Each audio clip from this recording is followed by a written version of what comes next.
Sa gitna ng krisis pang-ekonomiya, hindi lamang ang mga pinakamahihirap na pamilyang Pilipino ang tinatamaan, kundi maging ang mga ordinaryong manggagawang Pilipino. Karamihan kasi sa kanila, no choice kundi pasanin ang bigat ng responsibilidad at mataas na gastusin at kakarampot na lamang ang naiuuwing kita.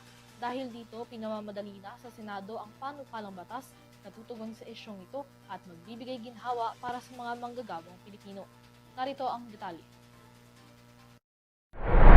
Bumungad sa buwan ng Marso ang palitan ng pag-atake sa pagitan ng Iran at ng nagsanib puwersang Israel at Estados Unidos.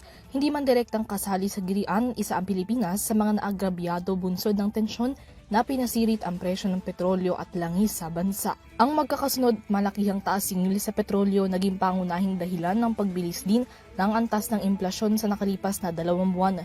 Ngunit bukod sa petrolyo at mga bilihin, ginulat din ng mga consumer ng lumobo ring bill ng kuryente nitong buwan ng Abril. Sa gitna ng mataas na inflation rate, krisis sa langis, mataas na presyo ng kuryente at iba't iba pa mga gastusin, unang umaari rito ang mga pinakamahihirap na pamilyang Pilipino.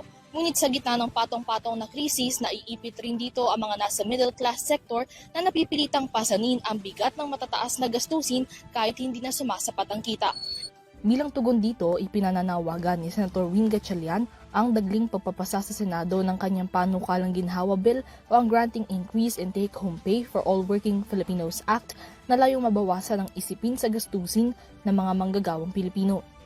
Sa ilalim ng panukalang batas, layong mapataas ang exemption threshold para sa income tax ng mga manggagawang Pilipino, partikular na para sa mga nasa middle class. Ginhawa bill is a bill that will directly benefit the middle class. I-adjust namin yung mga minimum tax rates ng middle class. Okay, maganda yan. Sige. So, for example, yung mga MSMEs natin, diba, kailangan 3 million ang VAT threshold niya. I-adjust namin yan to 4.5. Oh, So, kung ang sales mo below 4.5, hindi ka pa rin kailangan magbayad ng VAT. So, at most na mga entrepreneurs, VAT exempt pa siya. VAT exempt pa siya. Inaasan rin namin yung income tax threshold from 250 to I think mga 450, no? So meaning pag kumikita ka ng 450 annually, hindi ka pa rin kailangan magbayad ng income. Bukod dito, isinusulong din ng panukalang batas ang income tax exemption sa overtime pay, night differential pay, holiday pay, hazard pay, gayon din sa income bonuses na itinataas ang tax-free cap sa 150,000 pesos.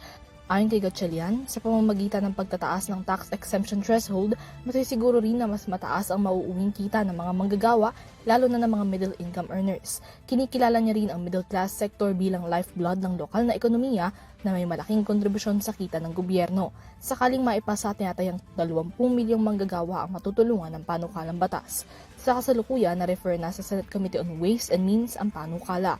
Kaya naman mauna yan. No? Kailangan lang talaga i-push some computations and tama ka, may leda kami next week. Bukod kay Gatchalian, nagsulong din ng similar na panukala ang kapwa senador na si Senadora Amy Marcos na layong pataasin ang income tax exemption threshold sa 500,000 pesos habang 200,000 pesos naman sa tax cap sa mga income bonuses. Para sa EuroTV News, Mia Layagi, sumasaludo sa bawat Pilipino.